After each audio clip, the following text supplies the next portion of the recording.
aiwa musimuzi chimbo yenyu nemudonjo wenyu murerutse toro yakaremera hama patiri kuenda nemuko tiri kutoona kubhabhatidza itobva tatokudini tokuuraya itopisa handi munoziva kuti titouraya topisa tikati it's okay foni handina kuba ndakatenga vakamurova akatozviwetera ipapo muzukuru wangu mimone munondo wacho imimone rushowa ndimimone kupenya kwemvura my partner kuti ndakapinda nadayasiri pamwe ngedenda kafa ndakasvika patemu ingangu chapereka because kwandiri vakangofanana nemuroi do you know kuti anzi uroi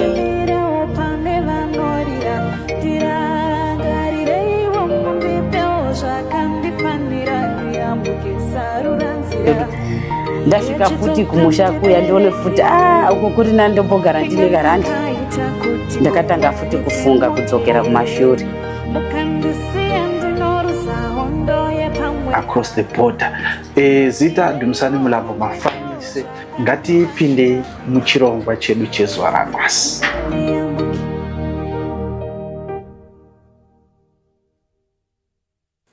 Mhuri yeZimbabwe chimwe chikamu chatiri kusangana zvakare zita Dumisani Mulambo Mafanise tiri pano pa across the border. Nhasi tine muenzi wamuri kuona ari panapa vamwe muri familiar nefesi yavo but vachatitsanangurira kuti ndivo ani sisi tokutambirai muchirongwa. Aiwa tinotenda. Ini zita rangu ndonzi Memory Mapranga. Vanondiziva vanoziva kuti ndinonzi Yola Yosh because ndaimboita zvekuacta ndakaacta muproductions akawanda kuZimbabwe saka ndoko ndakatanga kuzikanirwawo nevanhu ikoko. Production api amakamboita? Ndakaacta naIzaboom, ndakamboacta vanhu vakawanda naMatsanga, vana Ridiculous, vana Sekuru Bitterness, vana Baba Ino, ndakamboacta tisu takatanga neFidelis yana siyoyo yai. Alright. Yes, tisu takatanga naye kudhara ndichiri mudiki like ndakakura ndiri munhu ane chipo chake. Even kuchikoro ndaiacta kana kuimba nanhasi ndinoimbawo kungotiwo handisati ndavawo hangu nevasimudziri kana kuti chii but ndinotoriwo nezvipo zvakangodaro daro. Sometimes ndaigona kutoroteswa masongs amwe nditori nawo andakatoroteswa andisati ndatomborekodhawo zvangu but kundogona kutongoroteswa song. Alright. Ndotongomuka makuseni ndotongonyora pasi ndoti ndangoirota but handisati hangu ndadini ndamborekodha masongs akawanda and ndaifeachawo mavideos akawanda amwe macelebho ndakambofeachawo kana kune vakamboonawo video yekuti Vhura Mai yaJamaster iyoyo yakanyanyowonekwa nevanhu vakawanda ndiripo ipapo ukangoenda paYouTube ukanyora kuti Vhura Mai unotondoona ndiri ipapo. Alright. Yes. Aiwa saka takagara necelebho kapana. Aiwa kana tichauya kunyaya yecareer tichavhunza zvakawanda panyaya yecareer iyoyo yandika. Asi todombotanga taziva kuti Yola ndizvo? Yes. Akakura sei, anobva kupi? Ngatitangire nekuti Yola anobva kupi kumusha? Inini kumusha kwedu kuGokwe ndo kwandinobva ikokoko. Mhuri medu mai vangu vakandizvara ndiri 1 kuna baba tiri 2.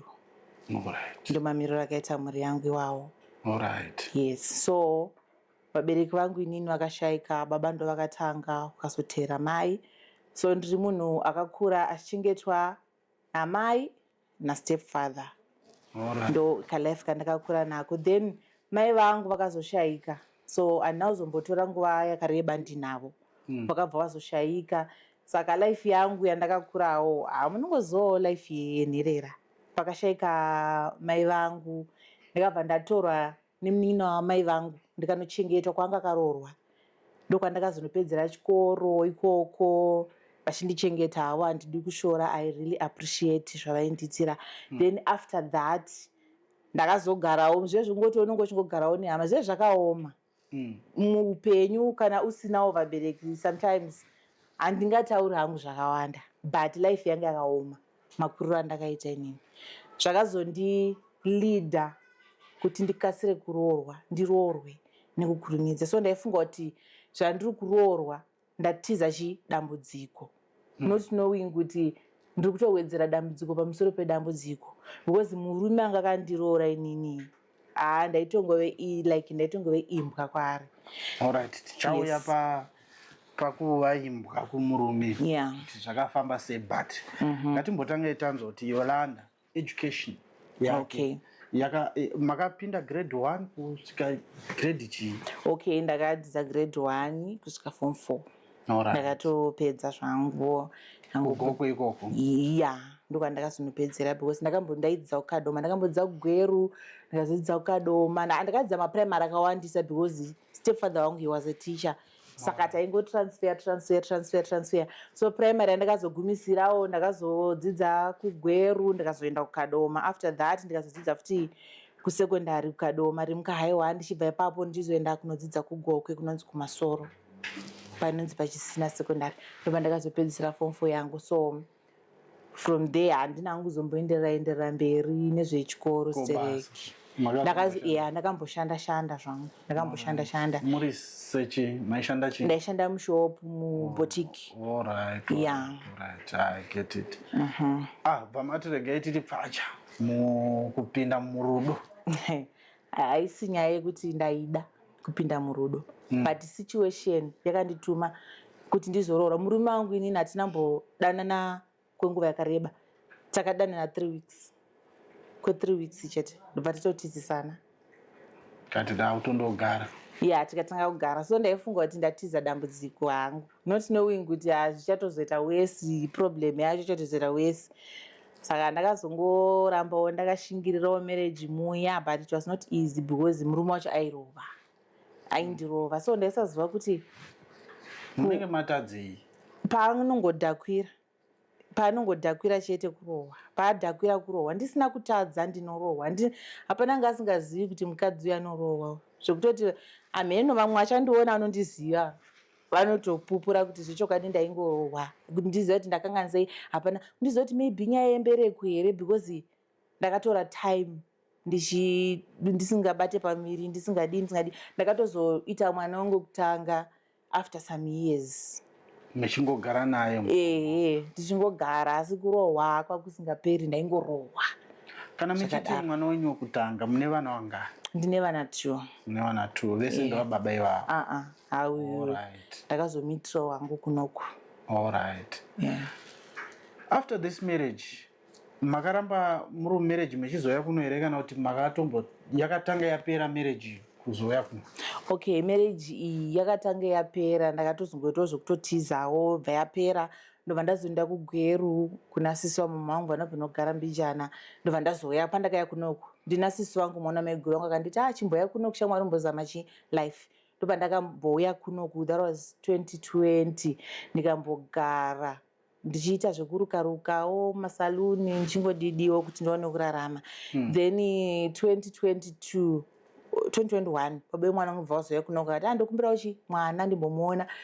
Ndobva vadi batiza nemwana, vaenda naye kuZimbabwe. Batiza naye vakadzokera naye. Saka ndakazofonerwa kunzi mwana ari kurwara serious. Saka dzoka kupi kuzoona mwana. That was 2022. Ndobva ndadzokera futi kumusha. Ndadzokera kuya inini nekutyawo murume waya kuti kune vamwe vanhu vekuti unenge chero asingade kurambwa anogona kutokurovera izvozvo zvokuti wakandiramba and stuff. Saka anga kuti ngatidzokerane. Saka inini nekuda kwefear yekuti munhu ndomutya, ndikati ngandidi hangu ndingodzokera for the sake yekuti mwana akura ari tiri pamwe chete nani baba namai. Vandadzokera kumarriage kuya ndikatanga futi kudi kugara nemurume iyeye. Then ndakaona kuti hapana change, zvina ndiche zangu ndisiyane nazvo. Ndobva ndazosiyana naye, ndobva ndakatozotanga futi kugara kupi kuharara. Ndobva ndakatanga kunyatso kuacta, pandakatanga kuacta nemaproductions anga ndichitaura but amwe ayekumashure ana Fidelis awana ndichiri mudiki ndisati ndatombororwa ipapo. Saka kuya kuSouth maimutone passport? Inini ndakati pandakatoya pekutotanga ndakatoya nemusango. Alright. Ngatiende kudheira makauya nemusango. Iye uzodzokera kumurume tayo. But todombonzwa rwendo rwenyu kuti It was first time mobva mauya futi nemusango. Chii chakanatsoitika zuva iri? Chimboti pinzei murwendo rwekufamba kwenyu kusvika mazoyambuka kuti masvika kwasisi. Alright. Chakaitika ndechekuti budhi vangu vakatoorganiza, mwana meguru wangu akaorganiza neumwewo madhiraivha akati sisi vangu varikuda sei varikuda kuuya, saka da kuti muuye nani nasisi vangu. Saka budhi vangu akati ini chandokwanisa kukupa imari yani yenyu yetransport yemwana muitewo plan. Ndikati it's okay. Tatobhadhara mari dzedu paya dzemabhazi vanga vakatopiwa kare, handizivi changera 2.5 here panguva yacho yangu inini. Then mwanawo vakanditi 1.2 tisina mapassport. Saka ndakafunga kuti maybe tichayambuka pabhodha apa nebhazi. Handina kuziva kuti kumberi uko tichanoburutswa. Ndobva tasvika paya paBet Bridge, patatoburutswa zvikanzi guys nzira ndiyoyi. Ndofunga tanga tiri about 40 murodhi imomo, tanga tiri 40 tichifamba takateverana. Patasvika pane pamwe pekuti munototambidzana mabhegi, munototambidzana vana muchitambidzana ipapo kuti mukwanise kudii kuyambuka. Pakaita sei? Ifenzi, igomba, like is it a bridge or what? Muchitotambirwa ipapo, vamwe havane mukwende, muri kuendepi nemukwende? Takatakura mabhegi, kwamuri kuenda kupi nemukwende? Kwamuri kuenda ndokune zvinhu zvinani, makatakura nemukwende muri kuendepi? Saka taingoyambuka zvinhu zvazvo. Saka murodhi imomo manje taisangana futi nemasoja. Sangana nemasoja paya, tasvika tagariswa pasi ipapa netende. Musoja yaitotyisa zvokutoti isusu toimbona mafilimi ehondo kaya. Ndada kutoona hondo iyaiya because musoja anga ari papo aityisa, achikudza kuti tiri kuda kuti utiudze kuti why wauya pano. Number 1 une bepa yanga iri nguva yeCovid. Number 1 wakabaiwa here. Number 2 wakadi une passport here. Number 3 saka toda kuti kana iri nziyo yauchatiimbira ndiwe utiudze kuti uri kuenda kupi, zvimubhegi mako mune chii, unoendepi, uri kuenda kune chii. Kana uchiimba nziyo yaBeyonce uchatiimbira uchitiudza kuti uri kuenda kupi. Ndikati anyway it's fine. Uri kuendepi? Ndiri kuenda kuSouth Africa kunodii? Ndiri kuenda kunoshanda kwabva. Ndichitsanangura saizvozvo. Tadaro tabva tanzidzokerai bheki kumashure. Apa tiri kungofamba, ndakabereka mwana wangu anga ne3 years panguva. Ndakabereka mwana kumashure. Dzokerai futi. Tadzokera bheki kuZimside. Tazodzokazve. Ko manga panzidzokerai nekuda kwe? Nenyaya dzokuti kama muna mapasipoti plus kune COVID, saka muri kuendepi? Dzokerai bheki. Vatadzoserwa futi. Vatatangidza futi kuyambuka. Apo tiri kufamba netsoka. Vanhu vari kukulidha. Tatina vanhu vari kuti leader. Saka manje pakazo munongozva vanoita handizivi zvavanozonegotiata mumasango imomo, handizivi. Vanenge varipo, masoja anga aripo, anga ari mumasango. Zvekutoti taitosangana even amo mapurisa chaiwo nemasoja taitosangana vototi votokuvhura juzi kuda kuona kuti wakamira sei, muri kuenda kupi, vachikuvhuravhura kuda kuona kuti kumashure kwako kuri sei, vachida kuona kuti zviya zvekuti handizivi kuti vanhu vanenge vajaira kuti vanenge vachida vakadzi here kana vanenge vachida chii, but taitonzi tione wakabereka mwana unzi tione, ndototi handisi kuda chichi paya. Saka takazodzokera futi patazotanga kufamba futi ndopatakazokwanisa kuyambuka because aminoma masoja akazongonegotiatwa nawo nevanhu ava vaiti leader vacho. Uku vebhazi vari kutifonera kuti tamira tiri kwakati. Budhi vangu kuvari kufona uko madii vedwe tiri musango tiri pai. Ndopatakazofamba tikazoyambuka tikazomirira pamwe patikamira takamirira chibhazi. Zvokuti mvura makayambuka sei? Hatina mboyambuka, mamusina mvura panguva yacho. Mamuri muna March, mamusina kana mvura. Hatina kana patakayambuka pangapa, handina mbobvira ndaona mvura ndidunyeba. Patakayambuka pacho maybe nekuti pamwe yanga isiri nguva yemvura. But handina mboona kana mvura. Takatoyambuka. Tonzwa kuti mune maguma anobira vanhu, vanorepa vanhu vakadzi, mamunosangana nazvo izvo? Hatina, because maybe nenyaya takawanda. Tanga takawanda. I think tatiri 40. 40 takatevedzana tichienda svika tazodi yedu tazoyambuka tikazonogwana bhazi redu riya ranga rayambuka ratisiya riya rakatimirira kumberi patakazoyambuka ndokuya kwandakaita kunoko. Alright. Mamuna uzombosangana nezvamakasangana nazvo? Hapana. Then ndopandakazongoshandashandawo pandakazokudza ipepe kuti ndakazodzokera futi kuZimbabwe nekuti mwana angaita sei atorwa nababa vake. Then ndopandakazongogara futi kuZimbabwe kuya ndagara. Life wo inenge yakaomawo pakuti unongoshona kuti okay handichisina murume number 1 life ndini ndiri kuita zvese ndiri kuchengeta mwana ndega. So let me go back to South Africa. Maybe life inganoita naniwo ndinozama so panguva iyoyo ndaigara nemwana wasisi vangu kamwana kavo kadiki ndaigara nako ndobva ndaudza sisi vangu ndikati nini life yandoomera kunoko handifungi kuti ndichakwanisa kuramba ndichigara kunoko by then ndaigara kuchitungwisa handichakwanisi so ndakufunga hangu kuti ndiite sei futi ndidzoke uku pasipoti handina vana vacho vandinavo futi mapasipoti havana matoni wechitu ndandine mwana wasisi vangu wechitu uyu ndakazomitira kunoko ndandine mwana wasisi vangu kadika musikana plus mwana wangu kaifanira kuya kuno kuna sisi vangu kuna mai vacho saka ndo pandakazorongawo nevamwewo vanoyambutsa vanhu saka pavaimboyambutsa vanhu nemota pai pabhodha ndizibha mari dzavaibhadharisa saka inini wiki randakada kunoyambuka pabhodha pakaoma kutonzi pabhodha pakaoma asi kana uchida kuenda enda kubhata hapasi kuyambukika because vanhu vari kuita sei vari kusungwa ndikati aminotozviona ikoko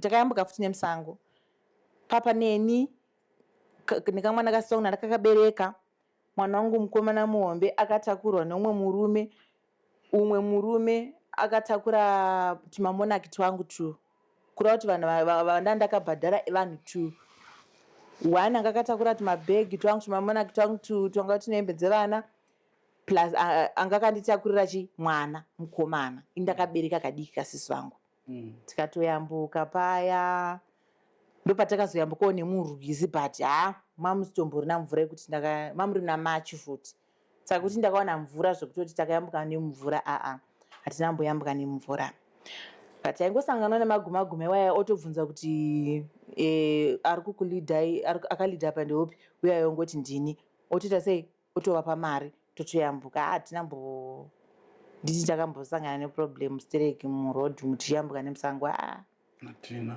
hatina saka vakatosvika pakutotikwidza pamesina vakatosiya tatowa mutaxi pamesina yekuti tiende kupi kujobeki tinambosanga but murodhi ndomataisangana neproblem nemapurisa because vaida mapasipoti iri kupi ndikangoti handina pasipoti uri kuendepi ndikati panapa ndakutongonyeba ndiri kuenda kuna baba vevana variko kuSouth Africa ukavasi kuti ndichengetera vana saka ndiri kwanda kutoenda iwo hauna pasipoti vana 2 havana pasipoti havana saka vamwe vaitotorwa vachitodzoserwa mashure chinzi vari kusungwa chichi ini ndikanzi uyu ane vana ngatingoita sei ngatingomunzwira tsitsi chingotipawo mari ndikati no problem vanatobhadhara 200 ndikati ndo mari yandinayo fine chiendai saka hanambosanga neproblem ndazouya saka inini ndichibva kumushana ndakabva ndakatengesawo tunhu twangu ndichiti ndichisvika uko handisvika ndichiita sei ndichinetsa vanhu ndoda kusvika ndichingotsvagawo kana iri imba yangu ndonotsvaga imba yangu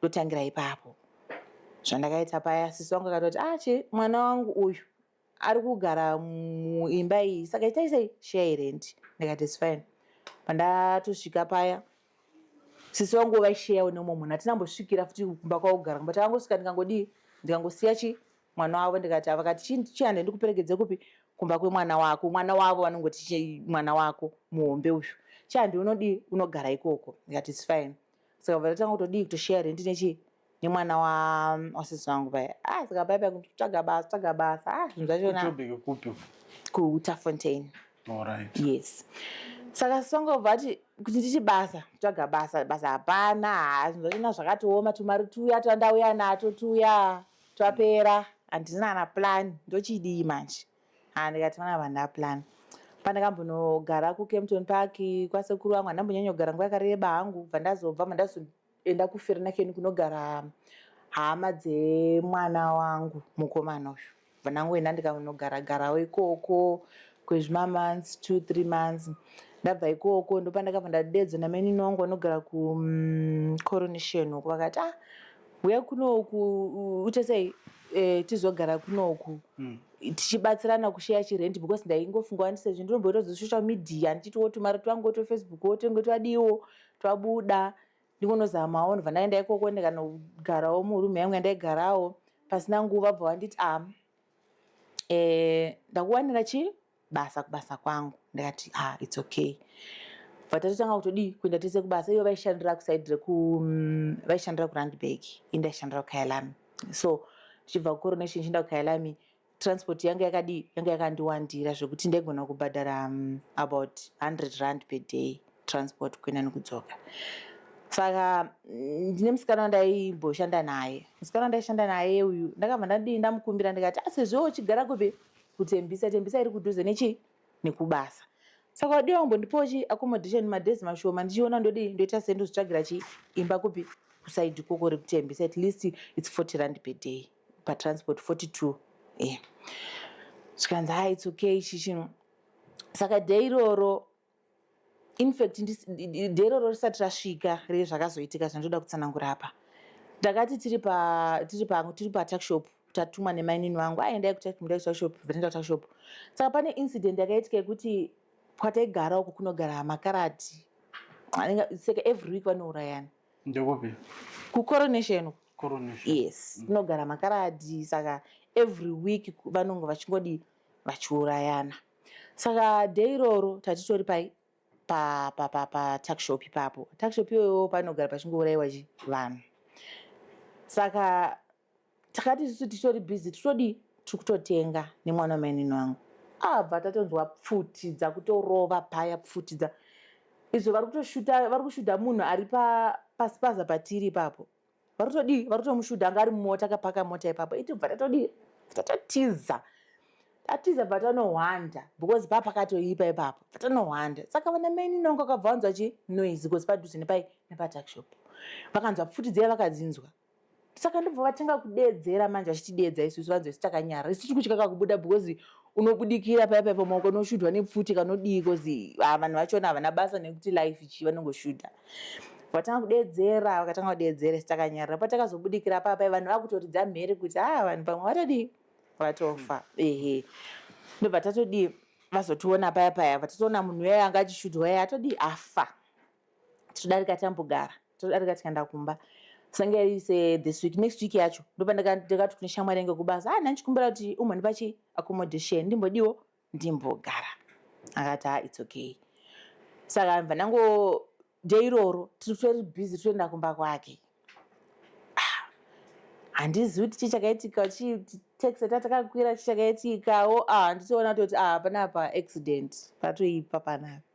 Bva tatoita accident ipapo vamwe kwara vakatyoka makumbo vakadii vanga vari kumberi tisati tiri pasecond seat apa. Ndikatokuvarawo neni but still handina kuda kuti ndimire kuenda kubasa. Plus vanhu vanga varipo vakati imbomirai mapurisa asvike. Ini neshamwari yangu ndinongoziva kuti isu hatina mapapers.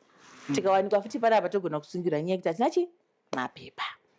Tatoti hapana kutamba, ngatisedu shamwari isu ngatitobaya. Ngatiti tize panapa zvokuti kwanzi chipatara toporera kumba tinotova. Pataenda pandazofonera bosi wangu ndozvaitika kunoku tete accident chichisvikanza. Saka vaifunga kuti ndicharegera kuenda kupi kubasa. Ndikati inini kubasa handisi kurega kuenda because ndaiziva situation yangu kuti nditi ndicharega kuenda kubasa dhei randiri kurovha iri mari aite sei aibhadhara. Ndikati rega ndingoshingirira. Vandashingirira vandadii naenda kubasa ndichitoshanda ndichikamina zvakadaro ndichikuenda kubasa. Saka pandakazoti gare ndipo ndakazotsvaga imba kupi kunonzi kuCalfontaine. Vandatanga kugara kuCalfontaine so transport yanga yanani but chinonetsera side roro mapurisa. Kana usina mapapers unenge uchingosungwa. Saka takatombosungwa pekutanga. Tisungira nyaya yemapapers tichibva kubasa. Tatombosungwa ndikazobhadharawo mari yatikabhadharawo ipapo. Tabhadhara. Tagara ndichingoenda kubasa rakapedzera one day rekutoti ndakatoti panapa pakutoda chigafa panapa because payday rangu mapurisa aya ari pamberi aya ndoita sei. Apa ndine shamwari yangu ndikati shamwari panapa zvatodhakwa. Taxi driver akabva ati mune mapapers? Ndikati aisatina. Kaya vasina burukai pano mutoone kutamba. Vatatoburuka. Taburuka paya. Inini kumhanya handigoni. Shamwari yangu yakutanga kumhanya ichidzokera kumashure, ini kumhanya kuya ndakungobva sedhadha ndiringotevera ndiri kumashure. Saka ndakabva ndaona vamwe vari kupinda nepaburi ravari kupinda naro, ndikati ndakutopinda, raipinda pane imwe chechi. Ndikati ndakutopindawo neipapa. Vandapinda ndiri kungomhanya ndiri kungoenda. Chibhegi chiri kumashure uku ndiri kungomhanya. Saka mapurisa aya inini ndina ndiriwo kupedzisira pakumhanya kwandaiita nditi ini ndina ndiri kumashure shure, vamwe vari kumberi kwachitotiza kuti vanobuda negedhi roko. Vachida nobuda negedhi roko, mapurisa akabva avagarira kumberi. Avagarira kweka mapurisa aya nemota iyaya vabva vapinda negedhi raya vakatanga kudzinganisa futi vanhu vaya. Vanhu vaya vakatanga kudzoka futi kumashure kwandiri kuno, kwandine kupedzisira kumashure kuno. Nekusagona kumhanya kuya ndaiwo kupedzisirazve. Vari kungondidedzera, wesisi, ndikati ngeke. Ndichienda. Pandakasvika Hwanda. Tiri kuwanda paya, ndiri kuona pakona pandawanda paya. Pane vanhu vakawanda, takatowanda ipapo.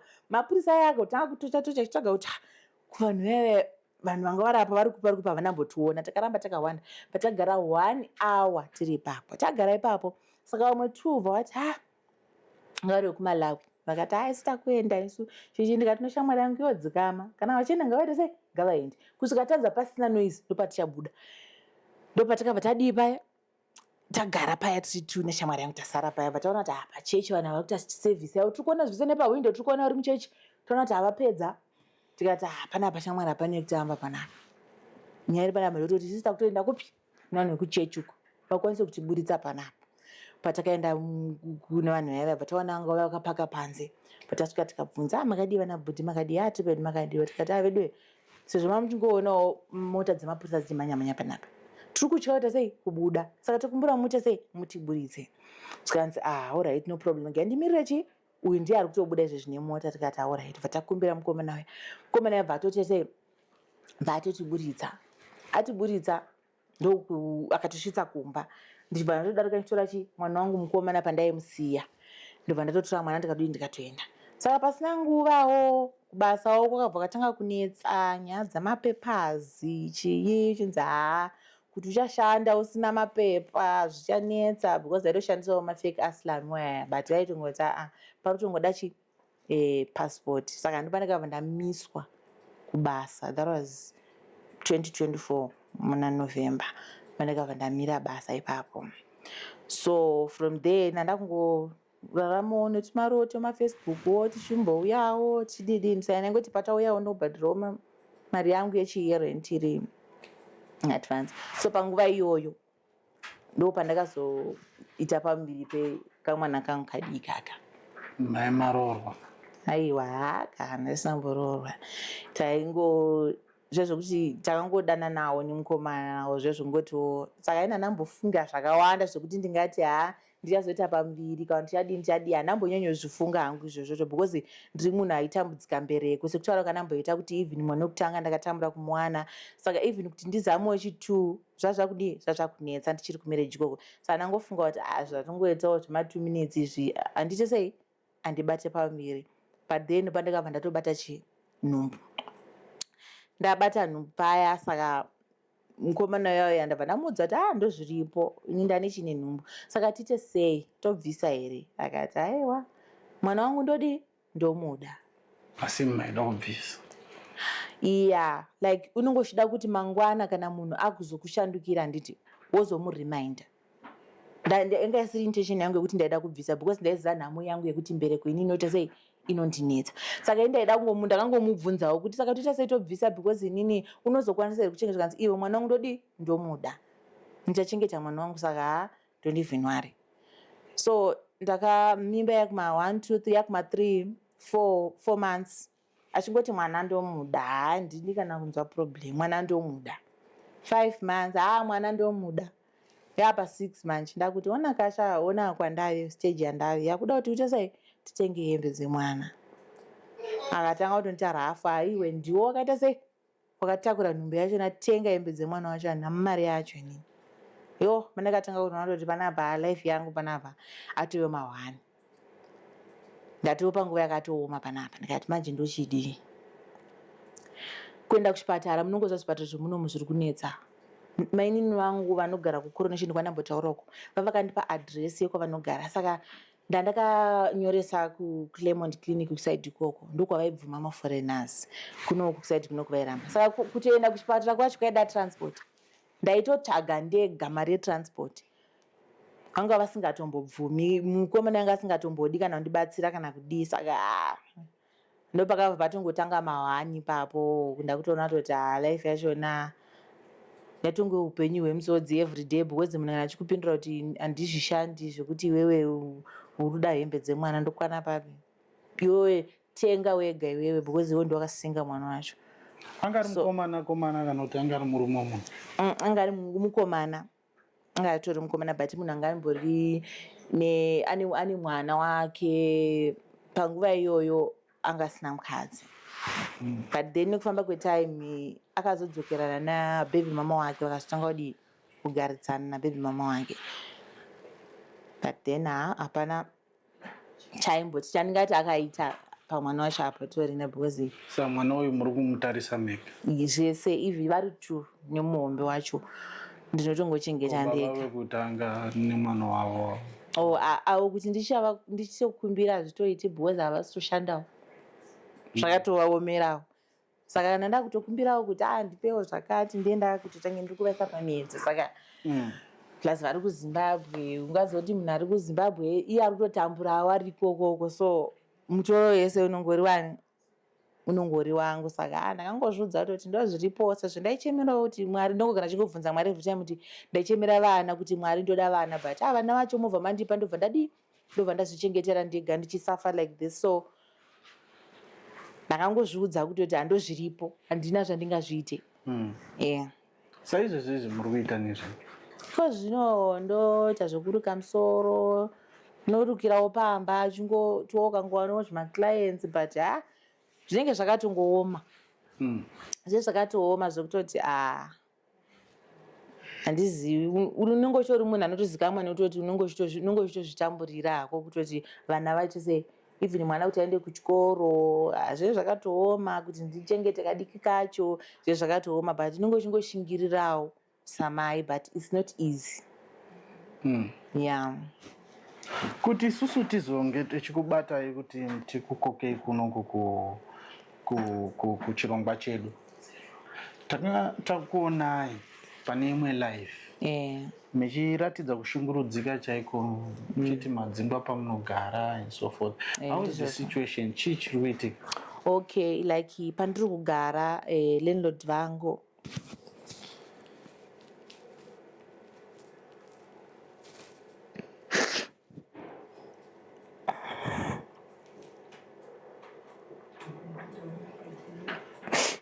like pandiri kugara ndinobhadhara rent like pandienda wanawo customer nhasi ndopa landlord 200 ndikawanawo client nhasi ndopa landlord waya ndienda wana 150 dzimwe ndotoswera ndakatomira kundakabereka mwana handikwanisi kuti nditi mwana ndimuendese kucrash because mari yachona handina so landlord vangu vakambotanga vachiti chimbotanga wabhadharira mwana wako sezvo ndichiendesa mwana kuwe ndomumisa kuprivate because last year yese yakapera mwana akagara pamba so ndomuendesa kuprivate ndokwandomuendesa. So vana valandlord vangu vakambotanga vachiti hei mimi mukumugarisa mahara munongomuda chise muchimuda makajikiswa here naye wai hatisi kuona pari kubhadhara renti pacho ndepapi zvikanzi aiwa mwana uyu ari kubhadhara but ari kubhadhara mahalf because tarisai situation yake zvakaita sei zvakamuomera so paawandira mari ndopaanodii ndopaanobhadhara so pakatanga nyaya dzekuti dhudhula chichi vasina mapepazi so semunhu akuti ndinozikamwa nekuti handina mari handina chandinovabatsira nacho kana tivo landlord vangu saka munhu anenge akungotara nyaya dzemapepazi munoziva kuti munhu anenge akungoti there are so many ways to kill a cat. Munhu anenge akungotsvaga nyaya dzekuti mapepazi hauna mapepa vana vangu akunetsa panapa nekuti wewe hausi kubhadhira rent so wakabva vanditi imbosuduruka umbotsvaga chimari. So mari andakangoreza for this month it was 500 because ndakatanga ndakumbira ndikandokumbira kumbobhadharira mwana kuchikoro. So ndikabhadharira mwana kuchikoro then ndozokwanisa kubhadhira chirendi zvikanzi amanje inda kutopinda bhizi nevana vangu because dzimwe nguva mai vacho vaitombosvika pakuchema landlord vangu kuti ndoita sei ndomuita sei situation yake ari kuchengeta vana ari 1 zvamuri kungoona mega kuti nditsvage basa right now handina mapepers ndo acceptwa nani because muroad macho uchienda kubasa kwacho unonge uchingosungwa ndoita sei. Nyange ndikafunga ndidzokere kuZimbabwe zvakangofanana zvakatongofanana because ikoko kwacho ndichingoda futi still mari inenge ichingodiwa mabasa ari kunetsa. So rendi muri kubhadhara mari 1.3 1.3 yeah. kuZimbabwe kurunzi maenda kuZimbabwe munenge muchienda kupi? Kunenge kuti ndinotanga futi kuloja because handingakwanisi kuti nditi ndiri kuenda kana kuti kumusha kuna gogo vangu kugoko because now she needs help from me. Vanotoda kuti ndivabatsire because even last week aitondifonera achiti zvinhu zvakaoma kunoko but ndorambe ndichikunetsa ndoziva kuti newo uri pasituation handingati ndiri kunogara kumusha kwavari neni vanonge vachitoda kuti nini ndivabatsire because vakura now haane 77 years. So ndeifanira kuti ndinotsvaga futi pekugara ndofanira kunorenta mwana daenda kuchikoro chonda kubhadhara still zvinenge zvakandoona sekuti zvakangofanana kana kuti difference inenge iri pakungoti kumusha havana need yemapepers nechichi but still mutoro wakangofanana. Imimi chii chamunokwanisa kuita kana kuti chii chamune mufungo nacho chamunoti dai ndaita chakati ndinokwanisa kumbozvitakura for now kuzvijega? Yeah, like chero dai ndikawanawo mari yekustarta business so that ndiri kuziva kuti mwedzi uchipera ndine pekutangira or else ndowanawo ndikawanawo mari ndokwanisa kurezawo mari yekuti ndikwanise kuvawo nepassport mbijana so that ndinokwanisawo kunoshandira vana ndisingatizi mapurisa because challenge iri pakuti nyange ndikada kuti nditsvage basa it's not like handidi kushanda ndinokwanisa kunoshanda kumasaluni kana kupi but kunoku uchingobuda apa kana usina mapepasi vanosunga. Alright, so business ramungada kutanga tete nderakaita sei? Even chero ndikawana mari yekutenga even mahairpiece ndichitengesa mabraids matichi zvinhu zvakaita seizvozvozvo ndichitengesa macosmetics because vanhu vandinoruka vachona vanonge vachidawo kutotengesa kuti ndivaruke nehairpiece yangu ndendisina because handina start. And this start inoda mari? Yeah, nyange ndikawana 5,000 ndinokwanisa kutenga zvakawanda but handingatauri amount yekuti nyange ndikawana yakati chero yandinenge ndawana iyoyo I will appreciate because hapana panga ndichainonga. Anyone anokwanisa kungondibatsira wandingati nini ndoda mari yakati ndotopa fixed amount no ipapo ndichiita sekuti ndiri kuda kudherera kana ndiri kudii but pasituation yandiri any amount ndino appreciate. So chikwere chamunacho chamastande ndechemari? This month ndakabhadhira 500 meaning kuti 800 ndo chikwereti chavo for this month. Mwedzi ukatopera because tasarurwa ne12 days or so. Uchitopera vanenge vachitoida saka izvezvizvi makeys vakatonditorera vakati mbonotsvaga mari because ndakunetsana nevana vangu vakati ukanonokawo tiyaisa zvinhu panze. Saka ndopandiri izvezvi so kuti muzondiona kundiona kwamakandita palive nezuro maitanaka ndo munhu akandisvitsa palive iyoyo. Why? Because namaitanaka taimbotaura zvokuti ndinovazivirawo pasocial media so ndaimbotaura nachingavamhurisawo zvimwe zvazvo ngoti murisei ndisiri serious but then kusara nezuro mai ndakanyatsofunga kuti zvandanzi nini makizi ndipa makizi angu tichaburitsa zvinhu zvako panze because wewe you are not paying itawo chiplan because vana vangu varudi vari kunetsa ndochidii ndopandakabuda nditori nechibhegi changu nezvivana zvangu andodii because ndakabva ndafonera umwe munhu andakafonera umwe mumainini wangu kuferi nake ndikati ndokwanisa kuya ikoko here nditsvage chero 100 rand ndikwanisa kuya vakati kunoku manje kutori nemameetings chichatizi mameetings necommunity so tiri kutyawo nyaya dziri kuitika dzeduduledzi ngati munhu wandingabata ari padhuze ndodii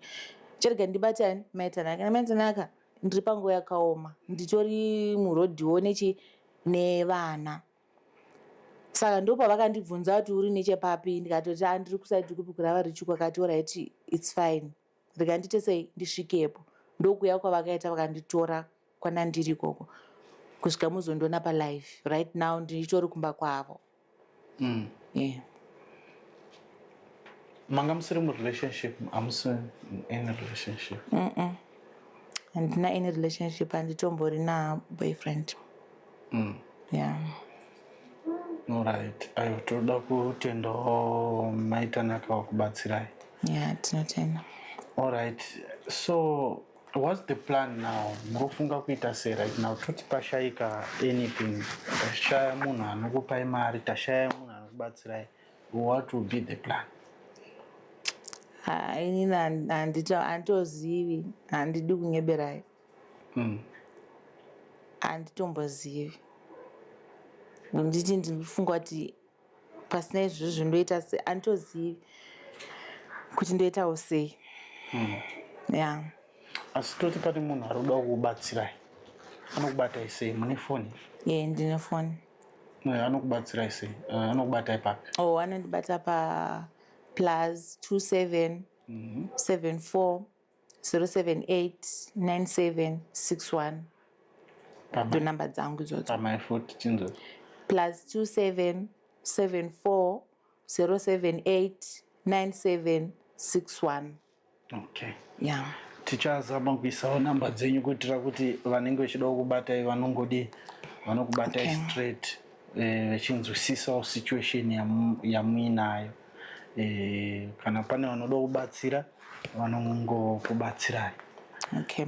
Tina mwana bhodhi vamwewo vari kutotsvaganawo nerudo pariko zvino tomboti vakubatai kozi handi nhamba dzichange dziripo vachatokubataiwo. Muri ready for relationship here for now kana kuti? Chinhu chandinovengera nyaya dzemarelationships, handidi kupinzwa murelationships nekuda kwekuti ndine nzara kana kuti ndiri pasituation. Handidi kutorerwa advantage. Kana ndichipinda parelationship ngandipinde nekuti munhu angondidawo, noti kuti andidira problem yangu onditorera advantage because yeah, I realized kuti hakuna munhurume anokupa mari yake usina kurara naye. Saka handidi kutorerwa advantage in such a way because munhu achanga achinditorera mukana iwoyo, handitorerwa mukana.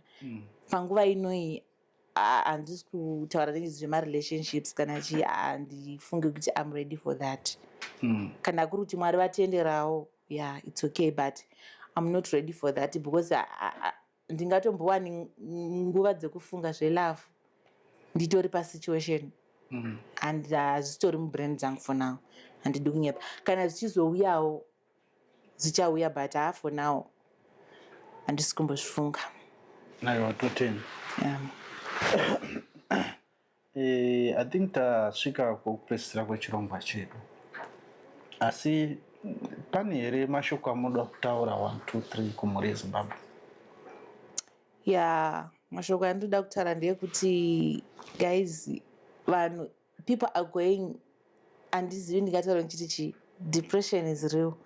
Vanhu vari kupinda nedzakawanda. Iwe munhu anotogona kundiona ndiri pasocial media ka ndichitopengereka ndichitodia, anogona kutofunga kutoti zvinhu zviri right, munhu anotori right, life yake itori right. Even nezuro pandaya ndiri palive vanhu vaiti munhu akatsvukira kudai, munhu ndandakatopoda-podawo ndichitoitawo contendiwo dzangu ndichitiwo pamwe mucontendimo munogona kuona kuti mari munhu anogona kukujaja achikuona kuti but asingazivi zviri mukati kuti ndiri kurarama sei. Zvinowanikwa muupenyu. Saka ndoda kungoti vanhu, munhu paanokudza problem yake, ini mostly handiwanzotaura dambudziko rangu, like kutaura and ukaona ndakuzokwanisa kukufonera like even maitanaka she didn't know kuti munhu uyu angave ari pasituation yakadaro because vanonga vaingovhuyiwawo zvimastatus achona munhu anenge ari kurarama life tinaro vasingatozivi kuti ndakatoomerwa, but pandakazonyatsoona kuti ndaomerwa zvekutodaro stireki ndopandakazokwanisa kuvaudza kutoti wede zvakatodai so life yangu yakatomira yakatodai so yakadai so. Saka munhu akakuudza problem yake usamujaji nezvauri kuona, teerera zvinhu zvaanotaura because ndo pamunozoona vanhu paunozosvika pastage yekuti munhu anozosvika pakufunga kuti ndakuzviuraya because life yangu inenge yakadii yakaoma, pamwe pacho uchitya kujajwa nevanhu. That's why ndakangozvinyarara zvangu, but it's not like life yangu yakabvira pana ndine nhumbu. Life was not even easy for me kusvika nhasi ndakangoshingirirawo. Tuona kuti kwakurova chano. Chando tatonurwa. No. Tambobvunza paipai tikati tichadzoka pacareer yenyu. So manga muchiti mimi makatanga kudhara. So panasi iyoyo muri ani? Ndaingonzi Yolanda. Ndakangoita hangu episode 1. Paepisode 1 ndo pandakangogumira handazomboenderera mberi zvangu. Alright. So kunaiza bhumbu amataura futi ndeapi amakaficha? Ndakaita Tears After Party, The Journey of Doom, imwe inonzi chivo mazita acho ndezvechirungu. Namowo maskitsiwo ndakangoitawo. Maibatikira. Makashanda nguva yakareba sei muri kunaiza bhumbu? Ndinambonyanyoshanda nguva yakareba zvekudaro. Maitorova mabigger role here because inini kuti handinyanyo kuona madrama stere. Ndaitomborova maroles akakura akaitawo kuti zvakaitawo kuti ndizozikamwa ndo vakaitawo kuti ndizikamwe. But ndichisati ndaenda kunaiza bhumbu munhu akatondisvitsa ikoko ndikachongwe. Kachongwe. Comedian, yes, anonzi Kachongwe uyo. Then Kachongwe ndiye akaita kuti ndizocommunicata nini naDJ Sparks. DJ Sparks ndo wakazondiita kuti ndiende kunaiza bhumbu. Okay, so yes. Makatomboenda kupodcast here? Handisati. Hamsati. Handisati, but ndiye akaita kuti nini ndiconnecta nenaiza bhumbu. Alright. Nemutohobe? Like akandipa nhamba dzanaiza bhumbu akanditi taura nemunhu uyu. So iye I think angambotaurawo futi naye. Then ndakazotaura naye nini. Ndikatanga kuzoenda ikoko. Aiwa, tinotenda. Mama production besides Naiza Bhumbu neyana siyoyo ndeapi amakaita? Ndakaita pane imwe yana Tindo. Inonzi chikwe. Uye anombofeature nana Slim. Yana anonzi Tindo. Anombofeature nana Slim uyu. Inonzi chikwe akaita mujaindi ndiye? Ndakamboita futi ikoko. Ana Ridiculous, ana Secretarius, ana Butsu, macomedian akati ndofarira Ridiculous naBitterness. I think Butsu nditori nenhamba dzake. But Ridiculous ndeapi maskits amakamboita nawo? Akawanda. Mukatasawo pamwe pane imwe yambuya nemuzukuru, iye ari muenzi. Ridiculous akarara pasi, isusu takarara pamubhedha, ari muenzi wedu. Achingobvunza zvedisturbance so unongobvunza Ridiculous achingobvunza kuti saka kuno kwakazodi kwakadii, tikatozingita kunorara akungobvunza. Unongoziva maactor Ridiculous mafanisi. Tinotenda tichanatsa kuzocheka kana tasara tega. Aiwa, muchazomacheka, muchazomawana. That was 2024 ndisati ndauya kunoko. Alright. 2024 ndipo pataita Saka why are you not pursuing your career acting? It's only that kunoku kwandiri kunongo handisi kukwanisa kuti ndisangane nevamwewo vekuti ndikwanise kuenderera mberi, but still ndikangowana amwe maproductions ari kunoku kuSouth Africa ndokwanisa kungoenderera mberi futi. Tichakudanai kana takuita tinoitawo Alright, no problem. Manje tapinda because takambotimire izvedu. Alright. So zvimwe ndanzomuchitaura zvemusic. Ndinotoimba zvekutodaro.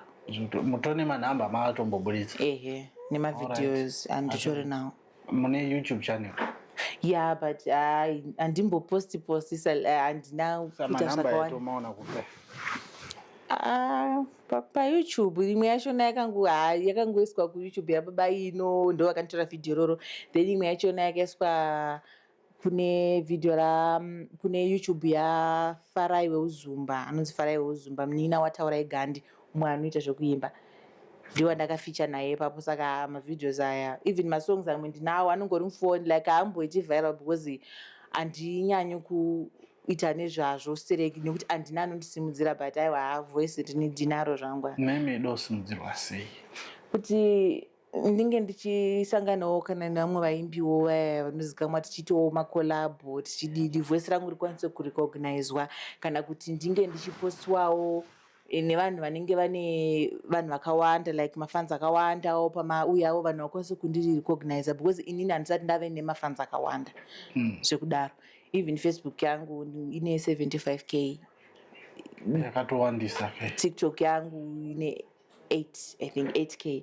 Saka ndichida kuti ndichisimudzirwawo nevaya vanenge vari kumusoro vaya. KuFacebook moita content yakaita sei? KuFacebook ndinongopostawo zvimakomediwo, zvimaskitsi andichingoitawo. Inonzi chi Facebook? Yola Yosh Comedy ZW. Yola Yosh. Yosh wacho Yola ndi YOLA. Yosh ndi YOSH. Alright. Yes. Sakanaka aiwa tinotenda nenguva ye. Aiwa tinotenda. Anditika. Move nenguva yakanaka. Aiwa maita basa. Thank you. Aiwa musimudzi chimbo yenyu nemudonjo wenyu murerutse toro yakaremera hama. Patiri kuenda nemuko tiri kutoona kubhabhatidzai tobva tatokudini tokuurayai topisa. Handi munoziva kuti titourayai topisa. Tikati it's okay, foni handina kuba ndakatenga. Vakamurova akatozviwetera ipapo muzukuru wangu. Mimo nemunondo wacho imimo nerushowa ndimimo nekupenya kwemvura. My partner kuti ndakapinda nadayasiriye pamwe ngade ndakafa ndakasvika patime ingangu chapera kapafa because kwandiri vakangofanana nemuroi. Do you know kuti anzi uroi